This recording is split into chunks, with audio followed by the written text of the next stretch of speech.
ओम श्री श्री महाकाल्ये नमः। मु श्रीवत्स घड़ीरत्न वास्तुविद ज्योतिर्विद आज स्वागत करुच्ची आज आपण मानकु आउ एक अध्याय को आज आम मानकर वास्तु विजिट अच्छी भुवनेश्वर पहाड़ ठारे एई अवसर में सुंदर वास्तु टिप्स टी आपण मानक पई देखंतु आम घरर सबुठु ओजनदार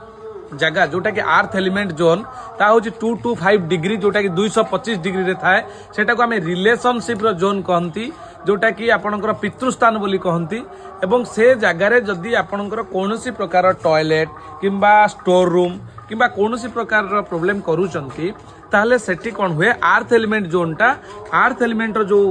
पावर अच्छी एनर्जी अच्छी से कौन हुए ना अपलिफ्टेड हो जाए डिस्ट्रॉय हो जाए नष्ट हो जाए एवं आ द्वारा कौन हुए जो पॉजिटिवनेसटा नष्ट होबा द्वारा राहुंकर जोन सेटा सूर्य शुक्र क्षमापुत्र सिंगिके शनि शशि सौम्य त्रिदश मंत्री प्राच्यादि दिगदीश्वराय न्याय सिंगिका जो आम सिंगिकार राक्षसुणी पुओ जे कि आपणकर राहुंकर जोन होची आपणकर साउथ वेस्ट जोटा कि आपणकर 225 डिग्री 2 to 5 डिग्री तेणु आपण माने सब मन रखु अर्थ एलिमेंट जोन ले अर्थात साउथ वेस्ट रे कदाचित आपण टॉयलेट रखंतु नाही जदि भी कोनोसी प्रकार हालत रे आपण रखी देइचंती ताहले ताकू भांगिया पई चेष्टा करंतु किंबा से जगह रे आपण